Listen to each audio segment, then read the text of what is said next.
What's up, everybody, and welcome back to another episode of Loop It In, the DoorLoop podcast, where we pick the brains of experts in property management, real estate, and investing.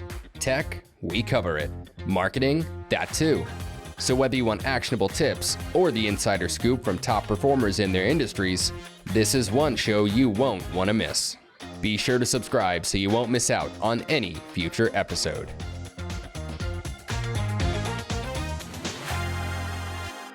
Hey everyone, this is Dave Baton, co-founder and CMO at DoorLoop, and I will be your host for today's show. If you are tuning in to our audio-only podcast, you can also watch the video version of this on our website at doorloop.com/podcast.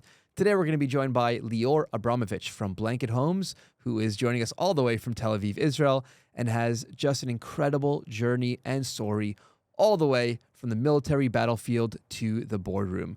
As the chief engineer and senior executive in the Israeli Navy, we're going to get a really fascinating look at how he thinks and operates and the biggest lessons he's applied to business from his military service. We're also going to talk about how property managers can prevent owners from leaving them every few years. I believe the rate is 33% of owners leave every year, and how we can also double their business as a result. So, without further ado, Lior, thank you again for joining us all the way from Israel. Yeah, it's a pleasure, David. Really excited about this today. Let me ask you, you're in Israel right now, but you told me before that you're planning on moving to Miami soon. Is that right? Yes, indeed. Unless someone will be able to persuade me to move to a different place, but currently it's either Miami or Tulsa, Arizona, actually. Oh, why? How are you deciding? Well, it will be a tough decision, but I do have another partner that has to take the decision and participate in it as well. So we'll see whichever the wind goes, but anything will probably be a good decision as a first start, as a first step in the stage. Cool. Awesome. So Lior, I mean, you and I only really just met less than a week or two ago, and we got connected from one of DoorLoop's also like founders, partners, and first investors, Dean. Remind me again how you know Dean is from your military service in the Army? Correct. We both served as naval officers in the Israeli Navy. I'm a bit younger. I think Dean was already out of service when I probably just started. But the Navy is a very small community, especially the Naval Academy alumni. We're all connected and helping one another. We have this sort of like mentorship programs, also supporting the new people that are coming out of the active duty service. So yeah. Cool. So what did you do exactly in the Navy? What was your role there? So I started, again, we always start in the Israeli Naval Academy. It's about like a 2.5, almost 2 to 3 years of academy, in which we also are completing our first graduate degree. It's a BA. And afterwards, we start our active duty service, depending if you're going into this to serve in the submarines or the surface warships. And then you normally have like 3 types of departments or 4 types of departments that you could go into. It's either comms, navigation, it's either weapons, it's either electronics or engineering. So I went into engineering and served as a chief engineer on one of the largest naval warships in Israel. And afterwards, I was an executive officer of the Israeli Naval Academy and chief instructor there. Wow, cool. So engineer meaning like you were down in those, you were the guy with the wrench. Grease, oil, fuel, you name it. Everything was pretty much, I was soaked pretty much in every type of those things that you can imagine. Why were you in that department? You were always good with your hands, always sort of like a handyman? Yes, indeed. Actually, my grandfather served in the same role. All of my family came from Ukraine to Israel in the early 90s. And he actually served, he was also a chief engineer, but in the Soviet Army. And so first thing I soaked in all of those stories and grew from those stories and from many experiences that he described. But also afterwards, he opened up a car garage. He opened like a car shop that I used to work in as a kid. Started from cleaning, then changing tires, and went through to more of the mechanic stuff. So when I came to the first like recruiting process, and they asked me like, okay, do you have any experience with engineering or with electronics? So I said, yeah, I worked in my grandfather's car shop. And I said, okay, done. You're in. I mean, for people listening, just so they understand, I mean, you're 18 years old at this point. Very few people have that experience. So if you do, that's how they put you into those departments. And then you ended up moving to becoming an executive officer. What does that mean? So normally after you finish your active duty service on either the naval warships or the submarines, you have a couple of venues to pursue afterwards. You can either go into training, meaning you can either go to the back to the Naval Academy as an executive officer that is in charge of training of the new cadets, or you can pursue another I would say venue of more into the research and development in different spaces in the Navy. Many other stuff that are not necessarily active duty on the water, to say explicitly. And I really wanted to train, to teach the next generation of cadets, and that was an amazing opportunity for me to really lead specifically the training for the squadron that's called the SAR 5 squadron, which is the larger naval warships. That includes actually a multidisciplinary approach. It's not just engineering, but it was actually all types of cadets that were chosen to serve in this specific squadron. So, cool. Love to teach and love to talk. So, Lior, let me ask you, what was some of the biggest lessons that you think you learned and took away from your military service that you applied to the business world? And you have your own company now, which we'll get into. So what are some of those lessons that you took over? Wow. Good question. I think the biggest one is how to feel comfortable in uncertainty. One of the biggest things that we were taught over and over again, literally from the first day we set foot in the Naval Academy, was how to deal with uncertainty. From in the first 3 months of the Naval Academy, this is the period that everybody's afraid of, because this is the period where normally everybody quits. We start between 100 to 200 cadets, and eventually we end up of about 30.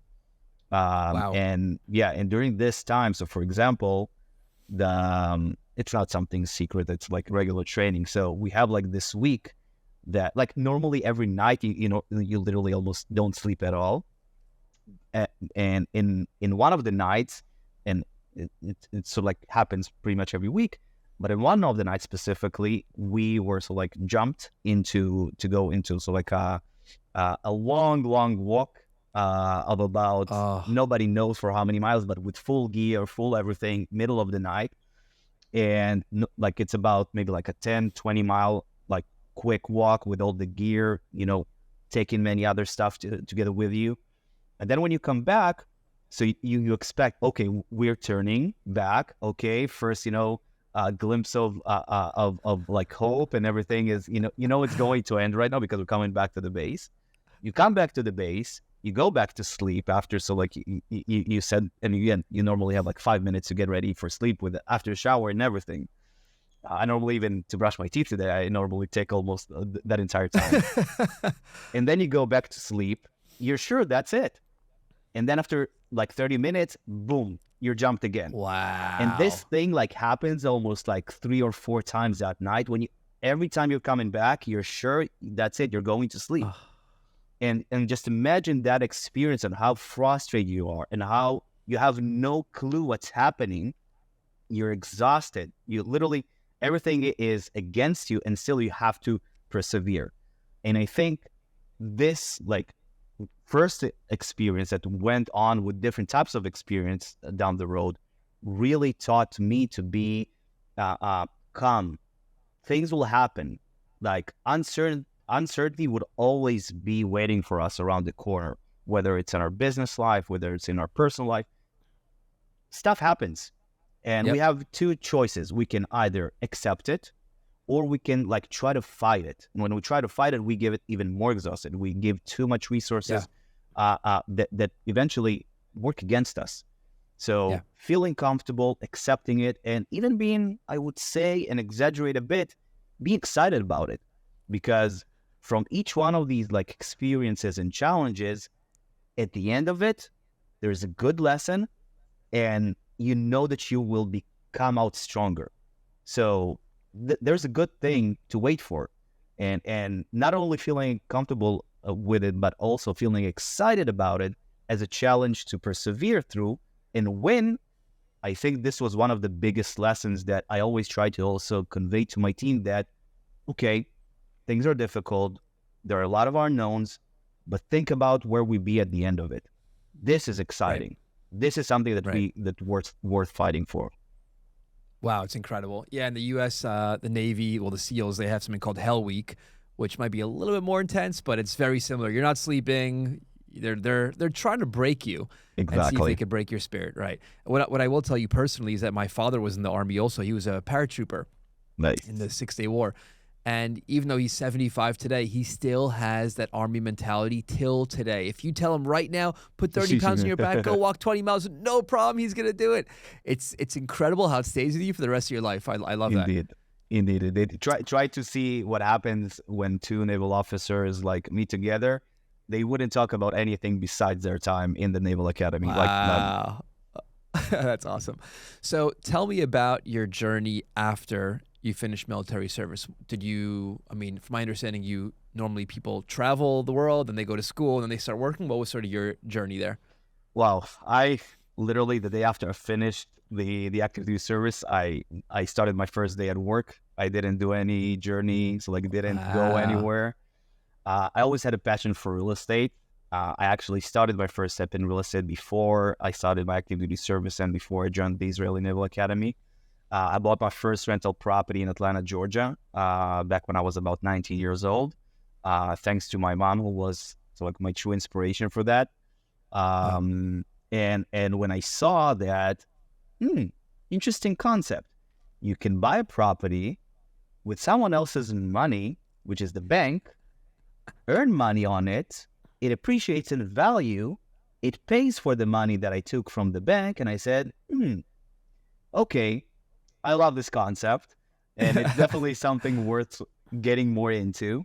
And I kept, during my time in the Navy, I kept helping other friends to invest in U.S. real estate, and started I would say getting more into the actual stuff of specifically single family rental investing. So that when I finished my active duty service, I immediately started working for a company that was focused on build to rent in the United States. Back then, we didn't use the term build to rent. It was just new construction for investors or investment purposes. So I started there as head of acquisitions, afterwards vice president of business development, oversaw about $150 million worth of acquisitions during that time for over 1,000 individual investors, mainly mom and pops, but also some institutional investors as well. This was literally the best school ever because I had the experience to work with investors from pretty much across the entire world, from Chinese, Israel, Canadians, Russians, Americans, of course, but really had that experience to really understand how people approach real estate investing. How do they approach and view this thing called passive income? And so what's their goal?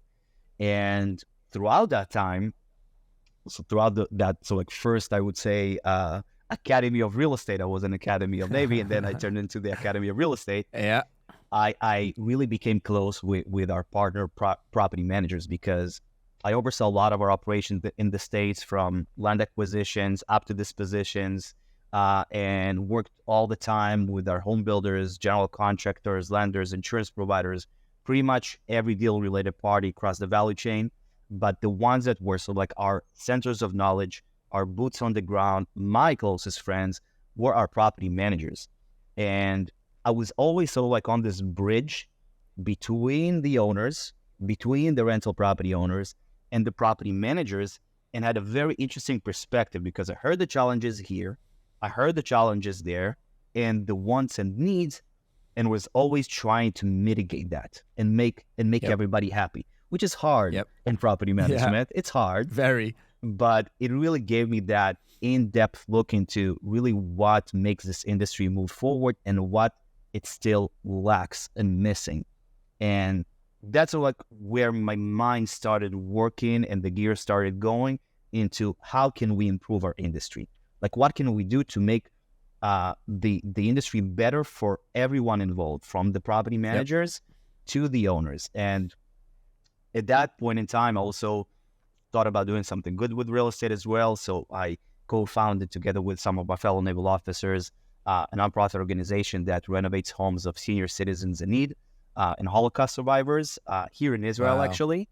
Yeah, been doing really a lot of good things and been trying just to give back as much as we can.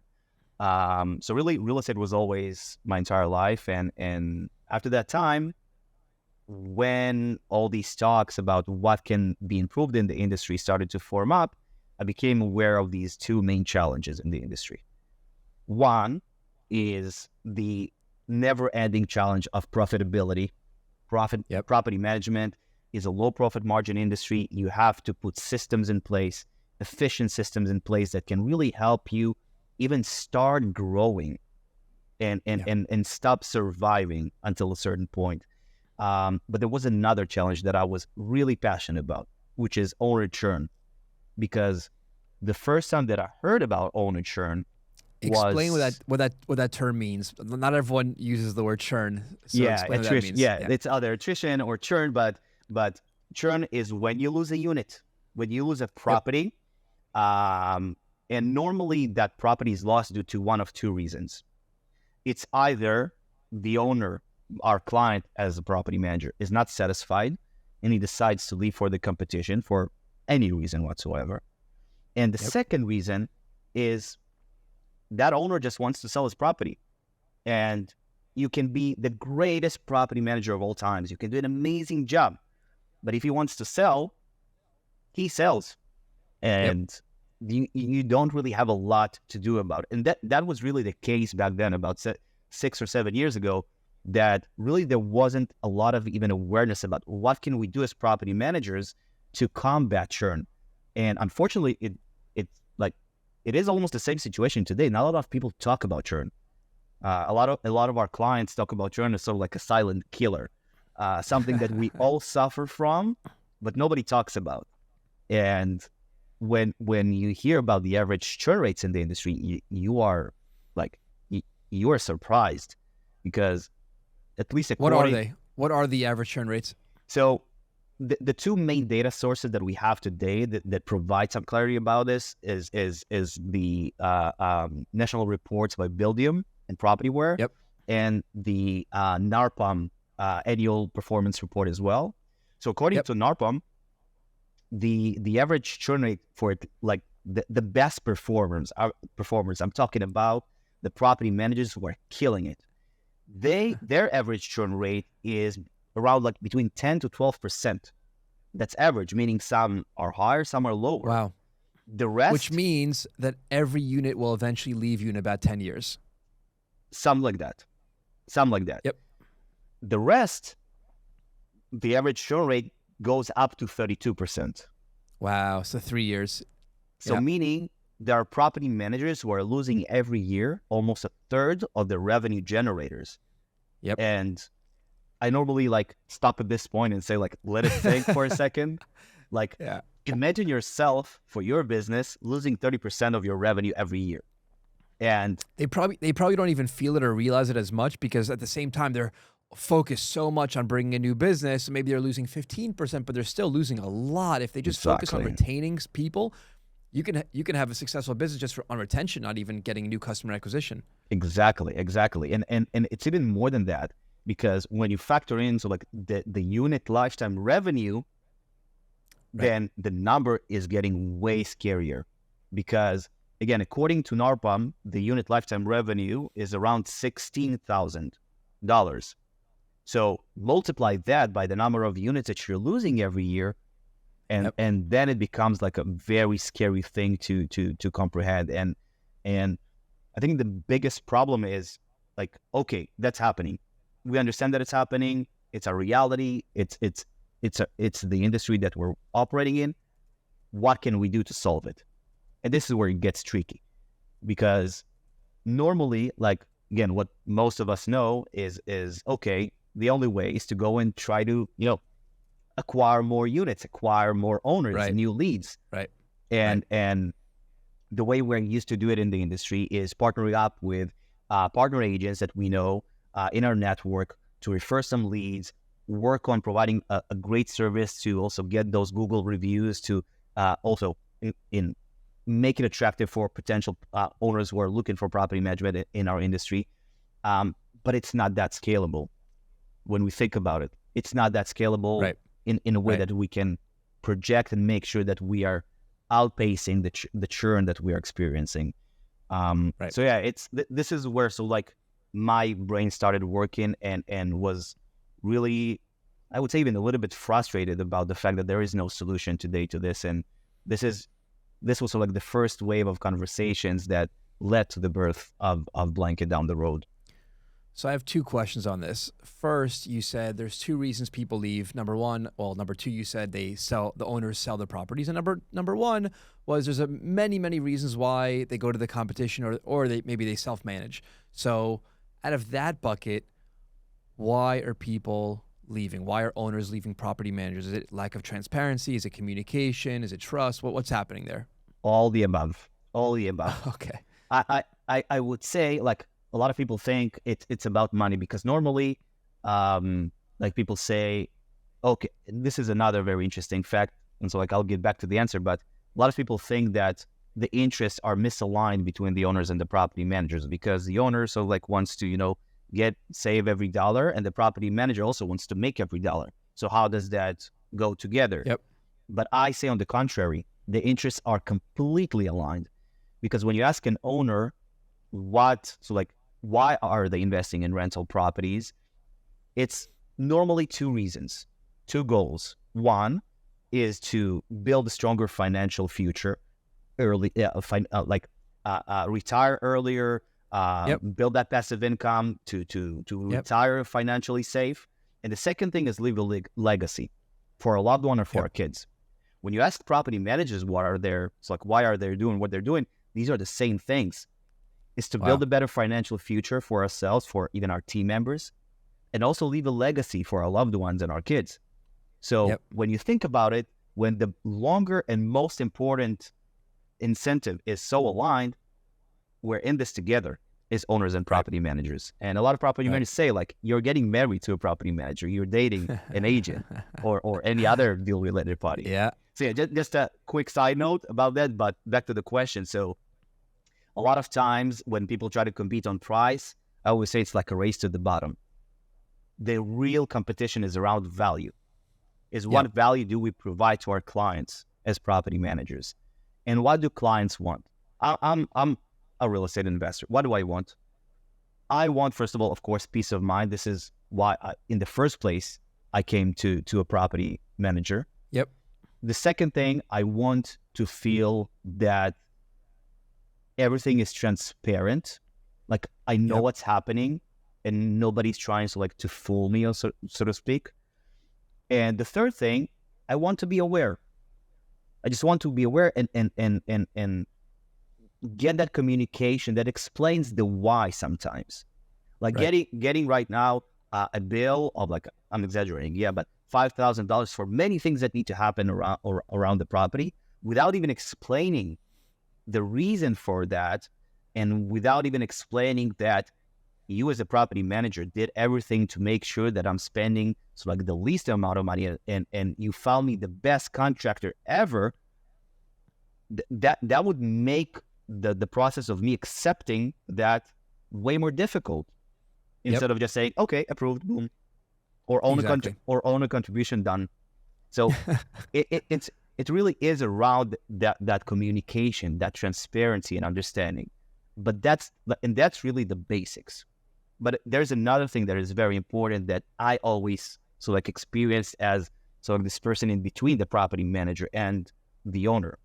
So the owners normally expected these three things to happen from their property manager. And of course, to take care of all the other stuff that like property managers are focused on, which is literally taking care of the property. This is the heaviest thing and the biggest thing to do. And unfortunately, it's not appreciated enough by owners, because I always say when you go to a property manager and pay the property management fees, it's an investment in your property. It's not an expense. You're investing in your peace of mind.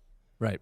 But the thing that normally owners don't know they can get from their property manager and they need it is that trusted advice. Is what am I doing bad or what am I doing good with my property? Do I need to sell it and buy another one? Do I need to buy another one?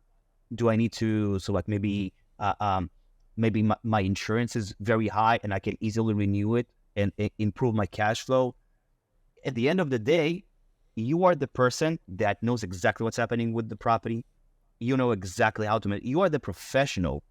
Share with me that advice instead of me going to like other people or other folks that have a very misaligned interest than mine and yours, because both of us want to grow our portfolio, want to optimize our portfolio and make sure there is the less amount of headaches that we can. These are our interests. If I'll speak to like a turnkey operator or someone who wants to sell me a property, he'll just try to sell me whatever he can. You'll try to help me buy something that you would also benefit from, a good property with good tenants in a good area. So why don't you like help me do that? Why don't you help me understand like what's my cash on cash return? From over 1,000 investors at the beginning of my career that I had the privilege to work with, none of them knew how their property was operating. They always call me, Lior, can you send me again can you update the pro forma that you sent me about a year ago, like with the new costs and expenses? Here are the expenses that I got from the owner's statement. Can you update that pro forma for me to understand like what's the return on my property? Wow. Can you help me with the value? Like how much my property is valued at? Do I need to sell? Do I need to buy? Maybe I can refinance. I need some money, maybe to buy another property or just for some vacation. Maybe I can refinance right now. It's an interesting idea, because when you think about it, the property managers have more experience than the investors times 1,000 normally. They're managing hundreds, if not thousands of properties. They're exposed to everything. When you, as an investor, you're just exposed to your 5 properties or whatever you have. So I love that. So let me ask you, how did you parlay that into your own business? So it seems, if I could just summarize, it seems like you saw a big gap and a big need in the market, property managers losing owners. And then it seems like you saw an opportunity to help both sides. So you started Blanket Homes. So now explain to us, how did you make the decision to start Blanket Homes, and what is Blanket Homes? Will do. Yeah. So it really came from my personal pain, as you can hear. I'm very passionate about this thing. Yeah. And really it started from a lot of conversation that I had with my sort of like clients and investors, that I always like saw how frustrating it is to, and how time consuming it is just to give them those little points of information, and really how simple the solution is really just communication, trust, data. And when that started happening, I started thinking, who is best suited to really help me as an owner to reach those goals that I have of early retirement, taking care of my financial future? The person that I bought the property from is probably already not in communication with me, like maybe besides a couple of emails that he wants to send me and trying to solicit some new properties to send. Yeah. The lender, again, if I use, again, same thing, maybe after a couple of years, hey, you want to refinance or you need anything else. The property manager is the only one that really understands my property, that understands my needs. And then I thought, like, if I'll take it from a very, I would say, egoistic type of view. If I want to help myself, and my parents were also owning rental properties that actually act as their retirement today, if I want to help them, who do I need to empower? Who is the one best suited to help them get to their goal? And then it sort of like struck me, it's the property manager. 100%.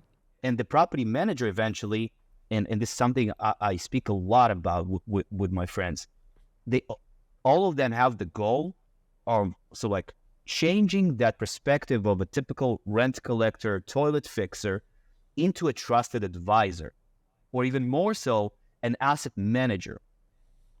And the only But end, let me pause you there. So most people listening are going to be property managers. How do you get them to get their owners to think of them as their trusted advisor?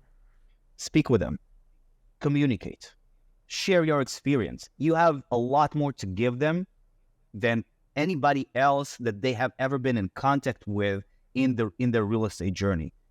Share with them. It can be either quarterly performance review sessions. Okay, I know it can be time consuming, but the value and the return on that, even one call, it can be even annual performance review sessions. Start with that. Start so like small, but that will give them so much trust and so much understanding on where the next step is going. And it will probably, as I've seen it, would even get them excited about real estate investing because they will feel in control. They wouldn't be frightened. There's a lot of fear, so like in this journey. But once there is information and clarity, the fear goes away. So the moment for them to make the decision to buy another property will be inevitable, and they will trust you as the one who gave them that information. Again, without any interest, just going over the performance of their property, telling them the good and the bad. And if there is bad, tell it, say it. I always said it's better to say what's not working instead of trying to hide it, because then you will just look like someone who had some kind of hidden interest. Say it. Say it and provide, so like what's the mitigation, what's the step they need to take. Maybe it's selling the property. And even if you're not doing any real estate transactions today, you have an agent probably in your network that you trust. And just by connecting your client to that agent to help you sell that property and buy another one instead in a better area with maybe better performance, so like metrics, that's it. You have a client for life after that. For life. Agreed. So Blanket Home sort of sits in the middle. You're a software tool for them to use?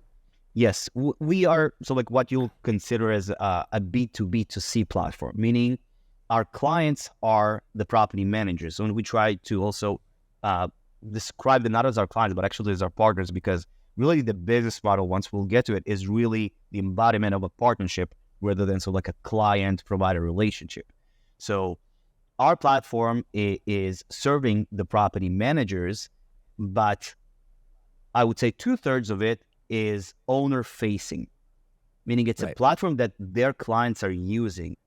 The platform is white-labeled, so it is like they, as the property manager, give it to their owner clients to use. But they, as the property manager, have some like their own, so like center console or admin dashboard. Exactly. They see everything that's happening. And a lot of data that they don't even have in their property management software that gives them that real estate advisor edge, gives them the ability to even conduct these sort of like owner performance review sessions, like literally with a click of a button, and even think of the next situation. This is something we really try to reach to. An owner calls and says, why the hell did I pay so much on maintenance this year? Typical, right? Like it's every other Tuesday. And then you have two options as the property manager. You can try to and hopefully that owner is not screaming or anything, but you have either two ways. Explain that, okay, there was a lot of maintenance costs. There was a lot of things that we had to manage, but you have another option. If you have the data at your hand, you can say, you spend about, okay, let's exaggerate, 10 grand on maintenance this year, but your property has appreciated by $200,000.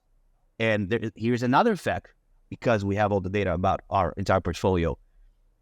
Many of other owners in our market also experienced that, because maybe there was some kind of a cold pipes burst, and everybody experienced it.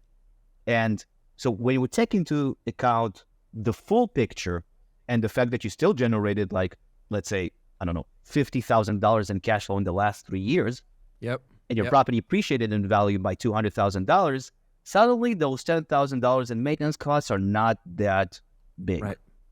How are you getting property appreciation? Are you pulling that into your software? Yes, we work the way our platform so like enriched with data. First, we integrate with the property management software to take all the data from there and provide it in an investment type of dashboard. We call it an investor dashboard. But we also pull in a lot of data from county records and public and private data providers. And some of the data providers have what is called AVMs, automated valuation models. We take in those AVMs and we factor it into our software, and we're able to show that sort of like estimated value of their property. And if they have multiple properties, we'll also show them their portfolio value. What's their entire portfolio is worth right now. Got it. What other features are you offering in that platform? Let's say they're using DoorLoop and they're using Blanket Homes. So what other values are they getting? So you have the property valuations, and then you mentioned one or two more things. What was it? Yeah, so it's property values. They can see the total equity they have in their portfolio. They can see the net operating income, cash on cash return, cap rate, and normally like this is wow. Yeah, no, but it's almost like Juniper Square, if you've heard of it. It's like an investment management side of the business. Yeah, I'm happy you mentioned that because yeah, that's so you have heard of them. Yes, I definitely heard of them, and I'm actually taking that inspiration and trying to bring some of that into our space. Because think of this for a second: when you look at commercial real estate, the asset class that Juniper Square is serving, the REITs, the funds, the big asset managers, the institutional investors, they all have an investor relations department. Yep. This is the sort of like, one might say, the revenue generating department. This is the most important department for any real estate fund, REIT, you name it. They serve millions of investors. Yep. Who else serves millions of investors on a daily basis in our industry, in the single family rental industry? Property managers. Do we have investor relations department? No. Do we have an investor relations mindset? No. So I'm actually like, this is what I'm trying to bring a little bit from that institutional standpoint, those institutional tools, institutional level service into the single family rental industry, which is, by the way, $4 trillion industry. Not too different from the multifamily industry. And hopefully with this is what we're trying to do. And as we said, like, we're trying to make that leap and help make that leap for the property manager, from a property manager into an asset manager, by giving some of that like investor relations mindset. I love it. I'll tell you why I love it, because the owner now sees how you think. And yes, I am looking at your business from a valuation point of view, from an investment point of view. I think of cap rates, I think of valuations, I think of all these things, and you should too, Mr. or Mrs. Owner. So the fact that you're thinking about it is amazing for the owner. They love it. You know, I have one of my best investments that I'm with, a syndication fund. They send me so much information, so much data, so many reports, and I don't read it, but I know that they're on top of it, because they're sending me so many great reports. And if I ever wanted to look, I could go look. It's great. So I see the value you're providing. Now, I think what's crazy to me is your price, and I think people are going to be shocked when they hear it. So can you share the price of using this amazing platform? Yeah, it's a very high price. It's zero. Yeah, it's one big zero. Free, completely free. Yes, the platform is free, and there's a reason for it. First, I don't want to make my friends in the property management industry angry for charging too much. That's number one. But aside from that, we understand that property management in general as an industry is a low profit margin. Every dollar counts. Every dollar per unit counts. And before we even started Blanket, but with the thoughts of building a solution to this problem, I always challenged myself to find a business model that can go around that typical model of a dollar per unit structure, which was super difficult. But then we were finally able to find it in a way that will be, first of all, relevant and attractive to our property managers, but will be able to sustain our company as a scalable technological business that would not only help us build this thing, but to also stay for the long run, not for 1 year, not for 2 years, be here for a decade. And that's that's the goal. And the way we've built it is as following. We make our money from the real estate transactions. We are a licensed broker. We can operate in pretty much across every state across the nation. But across the U.S. Correct. Okay. We're focused only on the United States. But normally one might say, hey, are you trying to replace the agents? Are you trying to replace my agents? Like if I'm doing transactions internally, if I have a brokerage business, or are you trying to steal away business from the agents that I'm working with right now? So no, on the contrary, we are empowering both. The way our model works is that when we do the onboarding, you get to choose 2 agents that are going to work the platform. One that is going to take care of all the seller leads that are generated. And second is the agent that is going to take care of all the buyer leads. These agents can be either your in-house agents or your partner agents, the one that you trust. If you don't have those as well, we have a vast network of agents that we can also refer to you, but you get to choose. Let me pause you there. This only kicks in once the owner is trying to sell the property. Or trying to buy. Because we're trying to buy a new property. Okay, right, correct. So right now, if I'm a landlord, I have what's your typical client? You know, property managers with like over 100, with over 1,000, or all ranges. All ranges, really across the board. So I'm a property manager, and I could be using your software today. It's free, great. I'm going to put my 1,000 owners on it. They're starting to use it. They get all the data. They get the dashboards, everything free. And now I have an owner that says, hey, I want to sell my property. So now they can go into Blanket Homes, and they can say, hey, Blanket Homes, I want to sell my property. I don't have a good broker for it. Can you be my broker? And that's when you come in and say yes. Correct. Normally, we would try to stay top of mind from the get-go, that we hope that before even they decide to sell, they already have the person to facilitate that for them. Because a lot of time the challenge is not retaining the unit, is even having them to know that they need to tell us when they're thinking about it. Because a lot of times what you're saying historically is they'll just sell the unit and let you know afterwards, oh, I sold it, goodbye, I'm done. At best they would notify a day in advance. Like that's the best case scenario. Wow. Yes. I didn't know that. So a lot of times it's just staying on top of mind. But let's say that happens, as you say.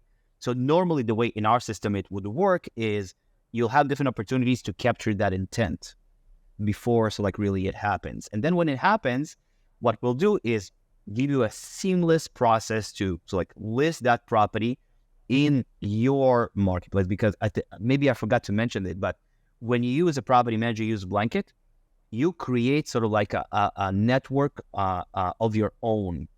The platform is closed only to your clients, and it's another. So what you're saying is, if my owner wants to sell their property, I could offer it to all my other owners to buy it. Correct. So that when it's sold, you get to keep management. And there are a couple of steps that kick in when there's a listing in creation. First, we set that listing and we publish it on the marketplace for all the other owners. All the other owners also get a notification. They get an email saying here is a new property that was added to the market, or hottest properties of the week. So now, if you're doing that, they also start realizing that, hey, I could sell my property to you. You could help me sell it. Correct. So it's okay. It's it's a thing that also helps other owners understand that, okay, I can do it here. A lot of times that's the first challenge, the first step. Right. So when that happens and another owner buys that, you get to keep management. And also if you are the agent on the transaction, one of your in-house agents, so you get to get the commission. So you're winning twice. And that's sort of like the way we tackle churn. It's like that's how we eliminate churn. We just sell it in your own network. But the marketplace, as you can imagine, as every marketplace has other capabilities. It's not only to serve that use case of selling in your own network. What about owners who just want to buy more properties? They see the data, they see everything. Let's say they see they have a lot of equity right now in their home. Maybe in today's interest environment, it's not that attractive. But let's say they have a property they want to sell. Okay, let's say that, for example. We also have, by the way, the ability to do a 1031 exchange in the platform, so it's even like it makes it even way easier. But let's assume he wants to sell.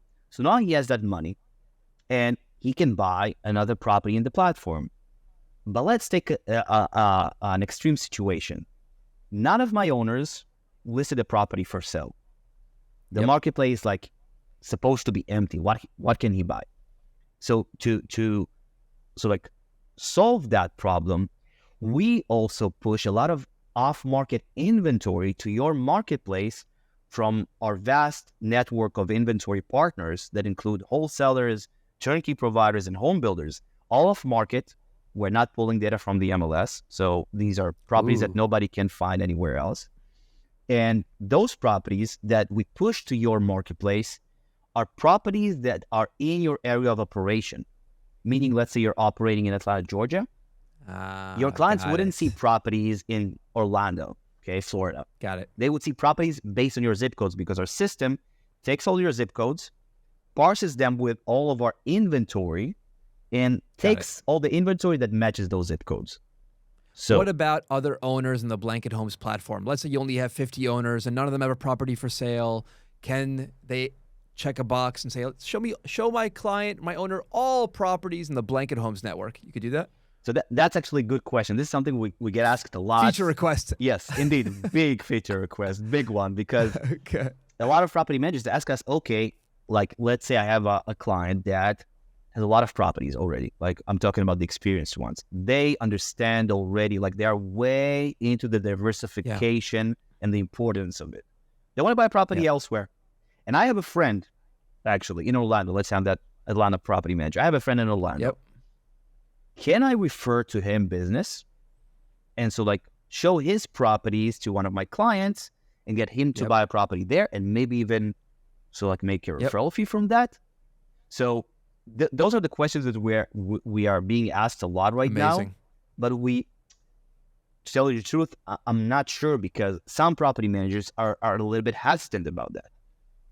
And there is like a mix here that we still are validating and trying to understand. But you'd have to give the property manager control and just access. Check a box. They if it's up to you. Exactly. So that's what we're trying to do. We'll probably have that as an option, and you can choose whether to open up and share with the network, or keep it close to yourself. Okay. So just so I can summarize, the one way that you make your money is if they don't have a broker, a buyer or seller agent, they can use Blanket's internal agent, and that's it. That's the only way. Not necessarily. We are not the brokers, but we have a model that is flexible enough to fit any model. So we charge a marketplace fee, which is a marketplace tech fee from every side. And we also do the transaction management. So let's assume we have 3 scenarios. One scenario, these are your in-house agents. Your agents are taking care of the transaction. Yep. Second scenario, you bring your partner agents. Third scenario, you don't have any partner agents. We help you find those partner agents. In any one of these cases, the business model and process works the same. They get the buyer to sell a lead. They help them come up with the asking price and the offer price, sign the document, sign the listing agreement, sign the presentation agreement. We then take that transaction from them and take care of all the coordination from offer to closing, with also the ability, by the way, to do title and closing inside our platform. So the agents don't even have to deal with most of that coordination and heavy lifting. We do that for them, and they can focus really on the relationship. This is only if they're buying or selling a property inside the Blanket Homes network. Correct. Okay. Okay, got it. So they're still free to sell the property or buy a property any other way they are. They don't have to use Blanket Homes if they don't want to, but if they do want to use that internal marketplace, then that's where you make your money. Great. I mean, it's a win-win, honestly, for everyone in that case. Correct. We always try to, explain the value of trying to do it first in Blanket, because in Blanket, the days on market are not counted. And even if you want to sell the property on the market, you could test the waters, put it in Blanket for about 2, 3, 4 weeks. Let's say the owner doesn't get an offer that he's satisfied with, then you can always take it to the MLS and try to list it on the market. But the problem with that is normally investors are not looking properties on the MLS. In most cases, that will be a family that is going to live in that property, meaning you wouldn't be able to keep management. So we do try to do as much as we can to sell it in network, or even try to sell it with other property managers and inside the outside Blanket network, so that they will be able to keep the management, because an out-of-state investor would normally keep management if he buys that. I love the business model because it's also helping the property managers retain ownership of that unit. So if their owner wants to sell the property to another owner in the network, you facilitate that transaction. You can make a commission off it, but you also hopefully get to keep that unit and still manage it. So your retention rates skyrockets. Exactly. Keep your doors at home. Wow. Keep your doors at home. Is that the slogan? Yep. I love it. If it has a door, you can use DoorLoop. I love it. Exactly. Wow. Okay. I mean, we covered so much. I don't even know where to go from here. But let me ask you, what does the integration do with DoorLoop? So a lot of people listening are using DoorLoop. What will the integration do? So the integration is using 4 main types of data categories. It's using pretty much everything else, but 4 main data categories that are the owner's directory, the leases, the properties, and the GL accounts. What we do with this data, first of all, this whole data, pretty much with all the data that we pull from other data providers, creates the platform, creates the users for each one of the owners in advance, meaning that all the owners have to do is literally click a button, sign up, and all their dashboard is already created without any data that they need to input in, because things like property taxes, we pull in for them as well. So they literally don't have any data input. And then this is the interesting part. Probably all can agree here who are listening that the GL accounts can be a nightmare in terms of how do we manage them, and how do we literally stay on top of everything, and how they are cleaned up. What we do a lot of times, we see that, so there's a lot of issues with that. So we sort of take those GL accounts, we clean them up on our end, and so create a clean version of the GL accounts with a structured database that enables us really to showcase that in a structured, clean way to the owner. One that makes sense and is really accurate to the dollar. Wow. Okay. Love it. So if people want to join Blanket and connect with DoorLoop, I'm assuming they'll sign up for Blanket first, then they can contact either of us, and then they could make the integration happen. Yeah, easy. Normally, thanks to you guys, DoorLoop is, I always say, by far, and I referred many clients to DoorLoop. It has an amazing user experience. It was built in a brilliant way that is also super friendly to developers. And it makes our job easier for our research and development team to facilitate and support the different DoorLoop clients, because it literally is 5 minutes and we're done.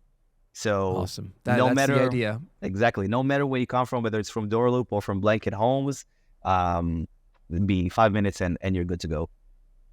Awesome. Fun question, by the way. Why the name Blanket Homes? Oh, okay. How much time do we have? Yeah. No, I'll actually try to keep it short. We wanted an abstract name, not something explicit that says, I don't know, property transactions. Exactly. We wanted something that we can build a story around. That's number one. Right. The second, we wanted also to give some kind of a feeling that relates to property, home, and also something that gives you a feeling of the word comfortable, because retention is all about feeling comfortable where you're at right now. Yep. when you're covered in your blanket in your living room watching Netflix, right? You're feeling good. You don't want to get up. Yeah. You might even ask for for your partner to give you some water or something because you're feeling good. Yeah. You're in your comfy space. It's cozy. And the second thing is also like, were you ever angry at a blanket? Oh, I love it. It's just so you're sweet. taking care of them. You're making the owners and property managers cozy and relaxed. Exactly. I love it. Exactly. So they would never leave. We're not waking them up at 4 a.m. to go for 20-mile hikes. I got it. Indeed. Indeed. All right. So I got 3 final questions for you to wrap it up. First is, where do you see the future of property management heading?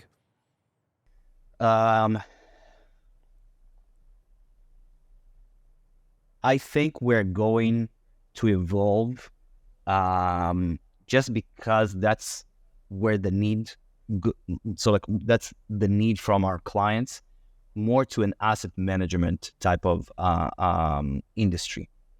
And it would require a lot of property managers to either step up or be obsolete because we finished the race to the bottom with low property management fees. That's done. There is nowhere else to go. Now it's a race to the top in terms of value.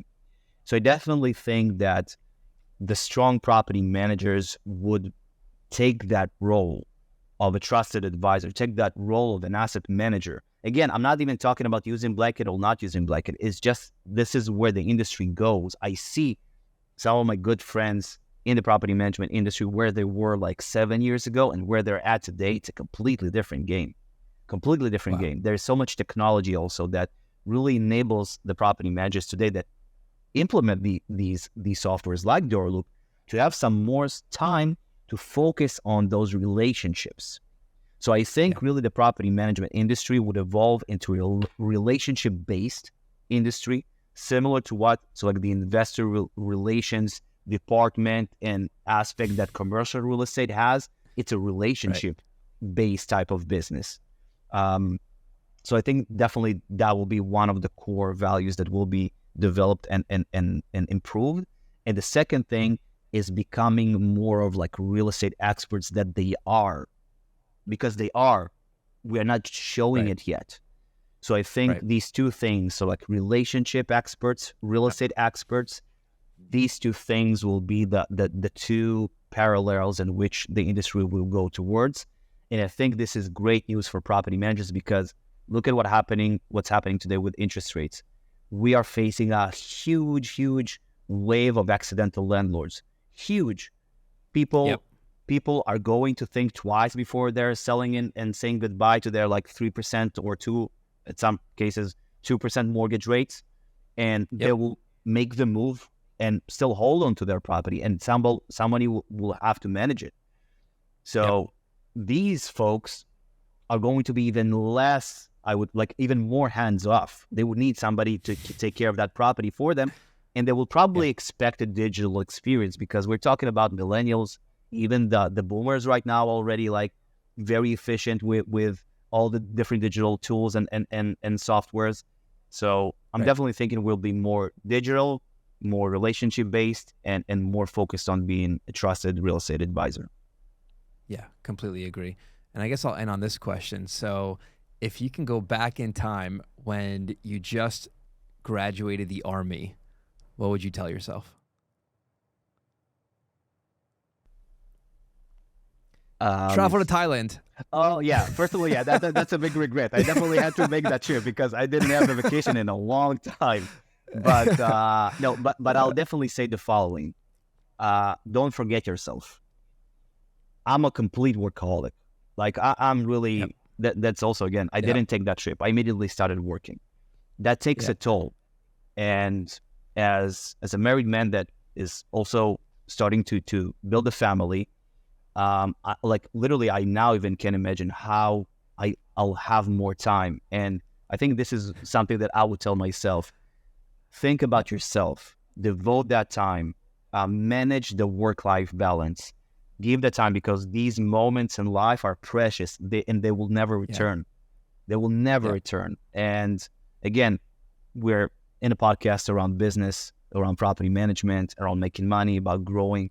But at the end of the day, family is what matters. Yeah. And if you're working only on your goals and not working on, you're on the thing that is matters most, you're just missing the point. Yeah, I felt the same way. And then I had 3 kids and I was like, how am I going to get everything done? But somehow you shift things around and it happens. People do it. You just figure it out. Amen. And the other thing I always tell myself is not to get stressed at the end of the day when there's more work left. There's always going to be more work left. You're never going to finish all your work at the end of the day. So I think in my 20s, I would work till 5 a.m. to literally finish everything. And I'm like, I can't do that anymore. So zero inbox mentality. Zero inbox. Yeah. That was me. It definitely still is me. So, okay, Lior, thank you. You're awesome. Your website is blankethomes.com. Correct. And if people want to get in touch with you, what's the easiest way? LinkedIn, just shoot you a DM on LinkedIn. Yeah, you can reach out to me on LinkedIn. I'm normally available pretty much all the time. But if you want to just go straight into to book a demo to see the platform, feel free to just jump to the side, click book a demo, and then you'll be contacted with Ben, our partnerships manager, which is brilliant and the best man out there. And you'll definitely love every moment with him. But if you want to reach out to me, feel free. I'm normally responding at least on the same day, but I try to do my best. Awesome. All right. Thank you so much. Normally we would offer people a discount for signing up, but it's free. So maybe, so it's amazing. But really, thank you so much. And for those tuning in, remember that this podcast was also recorded with video. So you can go to doorloop.com/podcasts to watch the video recorded version or find any other versions or other podcasts or other webinars that we have also happening, bi-monthly. So, Lior, stay on, but thank you again so much for joining us. I appreciate it. Likewise, David. Enjoyed every moment of it. Thanks for listening all the way to the end. Don't forget to give us a good rating on whatever platform you're tuning in from, and we'll be back soon with another new episode. We hope to see you there, and until next time, this has been Loop It In.